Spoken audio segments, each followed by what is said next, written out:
Assalomu alaykum aziz tomoshabinlarim.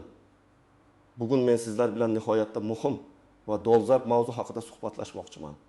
Bu masala ko'pchiligimizga to'g'ridan-to'g'ri tegishli bo'lib, moliyaviy ahvolingizni sezilarli darajada yaxshilashi mumkin. Siz davlat banklaridan katta miqdordagi qo'shimcha to'lovlarni olish imkoniyatiga ega ekanligingizni bilasizmi? Ko'pchilik o'ziga tegishli bo'lgan bu pul mablag'laridan bexabar qolmoqda. Ularni qanday olishni bilmaydi yoki mavjud imkoniyatlarga shubha bilan qaraydi. Bugun men aynan mana shu muammoga oydinlik kiritaman va sizga bu pullarni qanday qilib o'zingizga olishingiz mumkinligini batafsil tushuntirib beraman. Ishoning, bu ma'lumot har bir fuqaro uchun nihoyatda muhim va sizning oilaviy byudjetingizga jiddiy ijobiy ta'sir ko'rsatishi mumkin. Shunday ekan, videoni diqqat bilan oxirigacha ko'ring. Hozirroq kanalimizga obuna bo'ling va ushbu videoga like bosing. Toki bu muhim ma'lumotni o'tkazib yubormang va boshqalarga ham yetib borishiga yordam bering. Muammoning mohiyati keling. Avval vaziyat qanday bo'lganini va hozirda nimalar o'zgarganini bir ko'rib chiqaylik. Oldinlari davlat banklaridan umuman olganda davlatdan biron bir to'lov yoki yordam olish juda murakkab va chalkash bürokratik jarayonlar orqali amalga oshirilardi. Odamlar ko'pincha kerakli ma'lumotlarga ega emas edi, qaysi eshikni taqillatishni bilmasdi. Qanday hujjatlar to'plash kerakligini aniq tushunmasdi.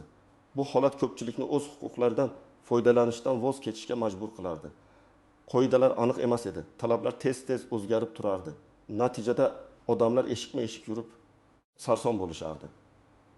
Biror bankka borsa, bizda bunday xizmat yo'q, boshqa bankka boring. Bu bizning vazifamiz emas kabi javoblarni eshitish holatlari tez-tez uchrab turardi. Hujjatlar yig'ish ham o'ziga xos muammo edi.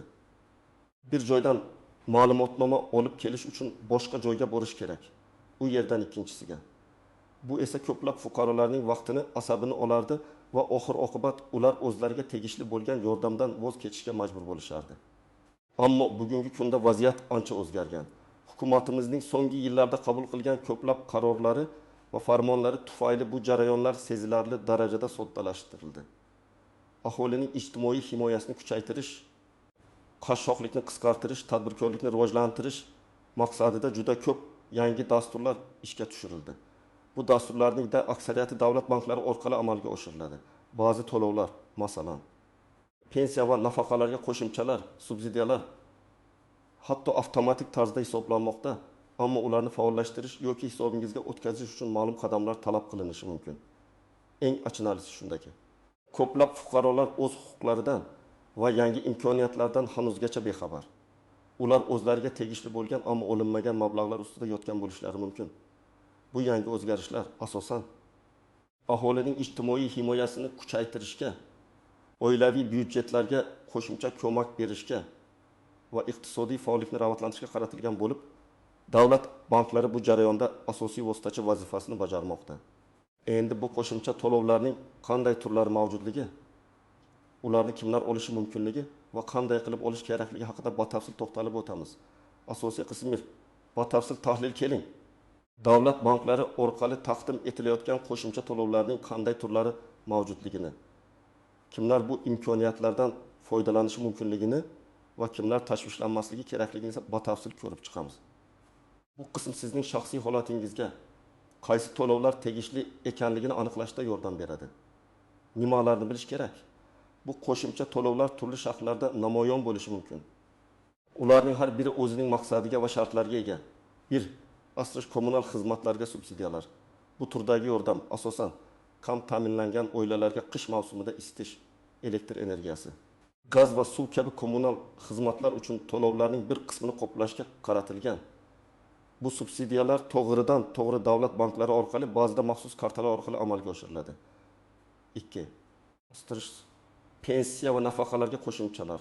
Hukumat har yili pensiya va nafaqalarni indeksatsiyalaydi. Ya'ni inflyatsiya darajasini hisobga olgan holda ularni oshiradi. Ba'zi esa ma'lum toifadagi fuqarolar, masalan, ulug' vatan urushi qatnashchilari, nogironligi bor shaxslar, boquvchisini yo'qotgan oilalar uchun maxsus qo'shimcha to'lovlar belgilanishi mumkin. Bu to'lovlar avtomatik ravishda amalga oshirilmasligi mumkin. Shuning uchun ba'zan murojaat qilish talab etiladi. Bolalar nafaqalari va ijtimoiy yordam. Ko'p bolali oilalar yakka ona yoki ota tomonidan tarbiyalanayotgan bolalar yoki umuman Ehtiyojmand oilalarning farzandlari uchun davlat tomonidan turli xil nafaqalar va bir martalik yordamlar ajratiladi. Masalan, maktabga tayyorlash uchun, o'quv qurollari sotib olish uchun yoki bolalar bog'chasiga to'lovlarni qoplash uchun. 4. Tadbirkorlikni qo'llab-quvvatlash uchun subsidiyalar va grantlar. O'z biznesini boshlashni xohlovchi yoshlar. Ayollar yoki kam ta'minlangan oila a'zolari uchun davlat tomonidan mikrokreditlarga foiz subsidiyalari ajratiladi. Ya'ni kredit olganingizda foiz stavkasining bir qismini davlat qoplab beradi. Bu esa sizning yukingizni sezilarli darajada yengillashtiradi. Shuningdek, ba'zan kichik biznes loyihalari uchun qaytarib berilmaydigan grantlar ham beriladi. 5. Asosiy depozitlarga qo'shimcha foizlar ba'zi hollarda davlat banklari aholining omonatlarini jalb qilish maqsadida maxsus depozit turlarini taklif qiladi. Ularga oddiy depozitlarga nisbatan yuqoriroq foizlar to'lanadi. Aholining pulini milliy valyutada saqlashni rag'batlantirishga qaratilgan. 6. Asos qishloq xo'jaligida faoliyat yurituvchilarga imtiyozlar. Fermerlar, dehqonlar va qishloq xo'jalik korxonalari uchun davlat tomonidan subsidiyalar. Imtiyozli kreditlar va texnika xarid qilish uchun qo'shimcha to'lovlar ajratiladi. Bu sohani rivojlantirish va oziq-ovqat xavfsizligini ta'minlashga xizmat qiladi. Kimlar tashvishlanishi kerak, kimlar murojaat qilishi mumkin? Agar siz quyidagi toifalardan biriga kiruvchi fuqaro bo'lsangiz, demak, sizga bu to'lovlar tegishli bo'lishi ehtimoli juda yuqori. Kam ta'minlangan oilalar. Agar oilangizning o'rtacha oylik daromadi belgilangan minimumdan past bo'lsa, nogironligi bor shaxslar, jismoniy imkoniyati cheklangan shaxslar va ularning oilalari uchun mo'ljallangan turli yordam dasturlari mavjud.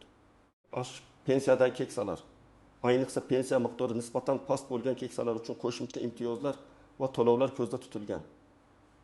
Ko'p bolali oilalar, 5 va undan ortiq farzandi bor oilalar uchun maxsus yordam turlari, nafaqalar mavjud. Ba'zan 3 va undan ortiq farzandi bor oilalar ham ushbu toifaga kirishi mumkin. Yangi uylangan yosh oilalar. Uy-joy sharoitlarini yaxshilash, ro'zg'orni yo'lga qo'yish uchun ba'zi imtiyozli kreditlar yoki subsidiyalar taqdim etilishi mumkin. O'z biznesini boshlayotgan yoshlar yoki ayollar. Agar sizda biznes qo'yasiz bo'lsa va uni amalga oshirish uchun moliyaviy yordam kerak bo'lsa, davlat banklari orqali imtiyozli kreditlar yoki grantlar olish imkoniyati bor. Ma'lum bir soha xodimlari, masalan, qishloq joylarida faoliyat yurituvchi o'qituvchilar, shifokorlar, madaniyat xodimlari uchun uy-joy xarid qilishga subsidiyalar yoki maxsus ustamalar ajratilishi mumkin. Kimlar tashvishlanmasligi kerak? Ba'zi fuqarolar esa bu qo'shimcha to'lovlar haqida tashvishlanmasligi mumkin. Chunki ular ushbu dasturlarning maqsadli guruhiga kirmaydi. Yuqori daromadli shaxslar. Aksariyat ijtimoiy dasturlar kambag'allikni qisqartirish va ehtiyojmand qatlamlarni qo'llab-quvvatlashga qaratilgan bo'lgani uchun daromadi belgilangan me'yordan yuqori bo'lgan oilalar bu turdagi yordamga haqli bo'lmaydi. Qarz yuklamasi yuqori bo'lganlar, agar to'lovlar qarzni qoplashga qaratilmagan bo'lsa, agar sizning kreditlaringiz yoki boshqa moliyaviy majburiyatlaringiz juda yuqori bo'lsa va to'lovlar ularni qoplashga mo'ljallanmagan bo'lsa, bu mablag'lar sizga boshqa maqsadlarda yordam berishi mumkin, ammo qarzni avtomatik ravishda yopmaydi. Hujjatlari to'liq bo'lmaganlar yoki noto'g'ri ma'lumot berganlar. Agar siz murojaat qilayotganingizda soxta yoki noto'g'ri ma'lumotlar bersangiz yoki talab qilingan hujjatlarni to'liq taqdim etmasangiz, arizangiz rad etiladi. Bunday holatlar hatto huquqiy oqibatlarga ham olib kelishi mumkin. Keling, endi bir nechta real hayotdan olingan misollar bilan vaziyatni yanada aniqlashtiraylik. Misollar, raqamlar va vaziyatlar bilan. 1. Nafaqaxo'r ma'mur amaki. Faraz qiling. 7 yoshli ma'mur amakining pensiyasi oyiga 1.500.000 so'm.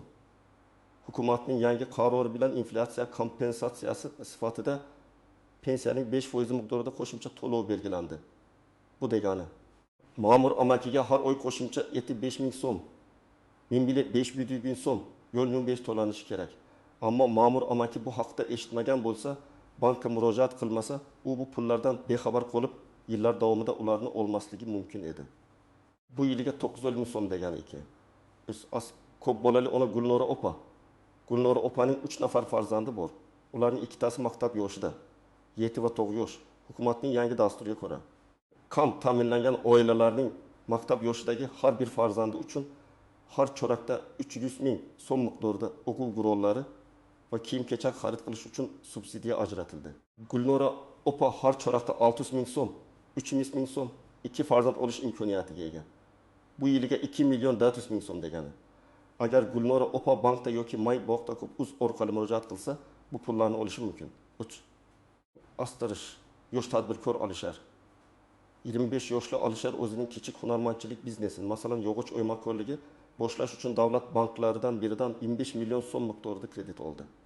Kreditning yillik foiz stavkasi 24% edi. Hukumatning tadbirkorlikni qo'llab-quvvatlash dasturi doirasida uning kredit foizining 8% punkti davlat tomonidan qoplab berilishi belgilandi. Bu degani Alisher endi kreditning 10% o'zi to'laydi. Qolgan 8%ni davlat to'lab beradi.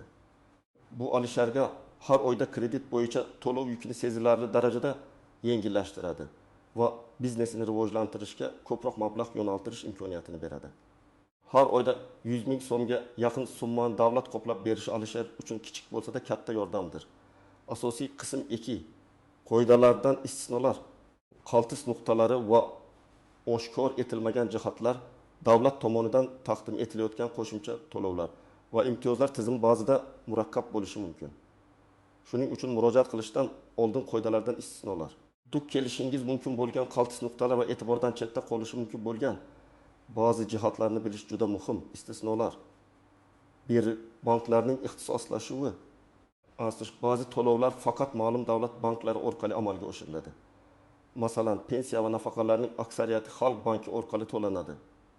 Qishloq xo'jaligi bilan bog'liq subsidiyalar Agrobank yoki mikrokredit bank orqali o'tkazilishi mumkin.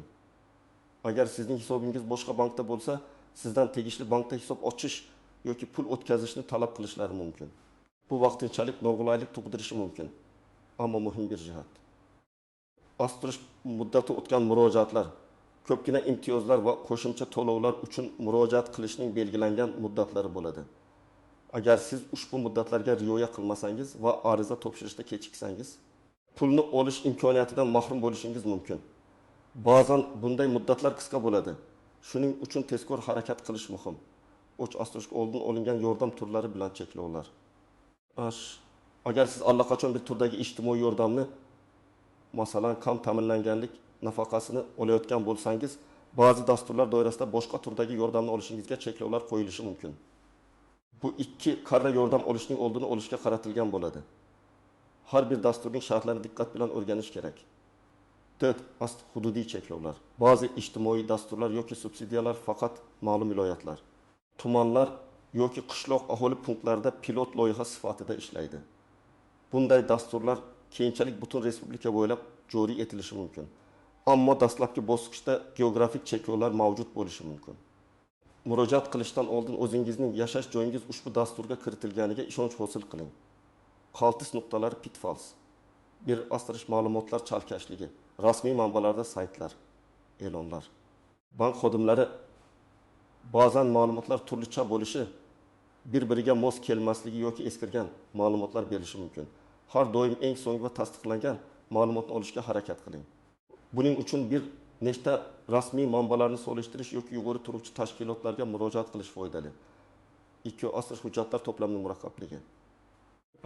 Ba'zida talab qilinadigan hujjatlar ro'yxati juda uzun va murakkab bo'lishi mumkin. Ularni yig'ish, notarial tasdiqlash, turli idoralardan ma'lumotnomalar olish vaqt va sabr talab qiladi.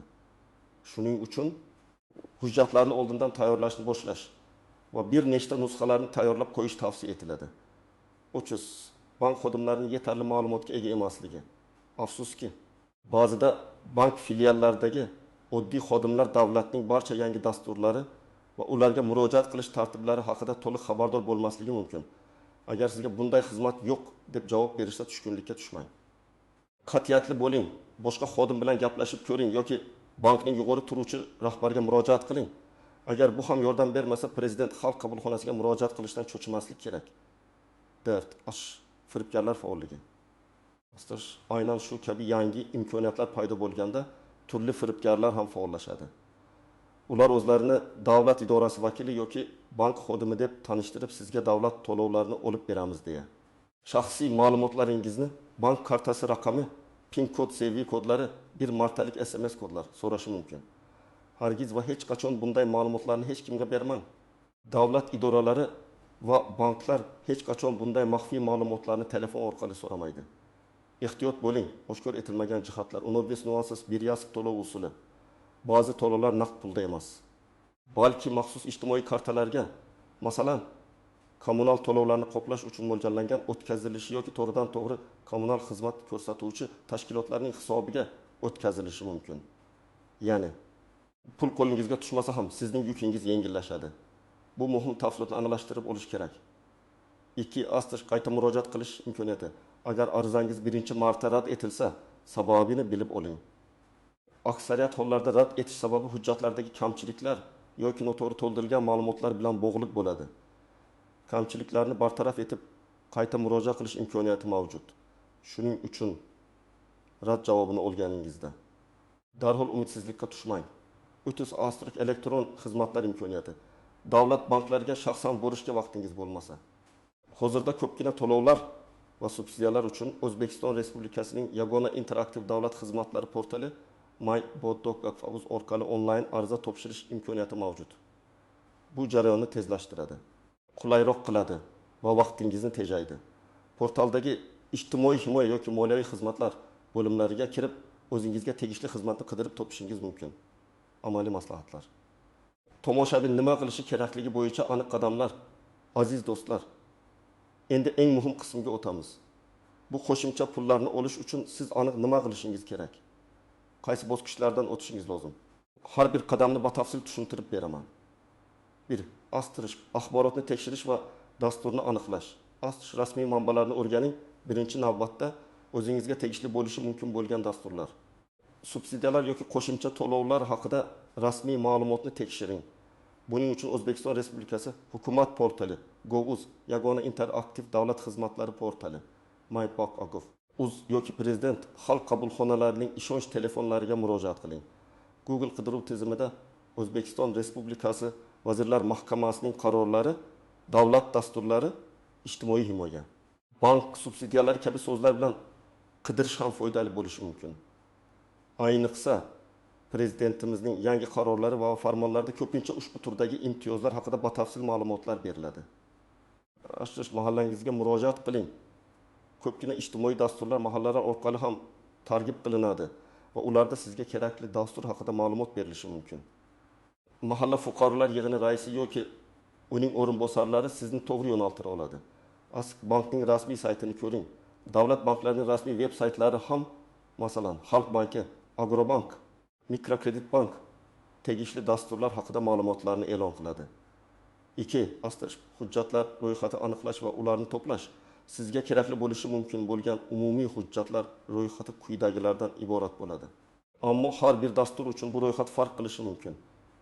Shaxsni tasdiqlovchi hujjat, pasport yoki yangi namunadagi ID karta nusxasi, asl nusxasi ham yonimda bo'lishi shart.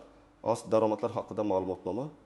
Agar ishlasangiz, ish joyingizdan so'nggi 12 oy yoki 6 oy dastur talabiga qarab uchun daromadlar to'g'risida ma'lumotnoma. Agar nafaqaxo'r bo'lsangiz, pensiya jamg'armasidan ma'lumotnoma. Agar ishsiz bo'lsangiz, bandlikka ko'maklashish markazidan ishsizlik to'g'risida ma'lumotnoma. Staj oila tarkibi haqida ma'lumotnoma. Fuqarolik holati davlatnomalarini qayd etish. FHDG bo'limlardan yoki mahalladan olishingiz mumkin. Bank hisob varag'i raqami bu plastik karta raqami emas, balki sizning bankdagi shaxsiy hisob varag'ingizning IBAN raqami. Uni bankdan so'rab bilishingiz yoki shartnomangizda topishingiz mumkin. Ba'zi hollarda ijtimoiy himoyaga muhtojlikni tasdiqlovchi hujjatlar, masalan, nogironlik guvohnomasiga kam ta'minlangan oila deb e'tirof etilganlik to'g'risida mahalliy hokimiyat organining qarori. O'zini band qilganlar uchun tegishli guvohnomalar.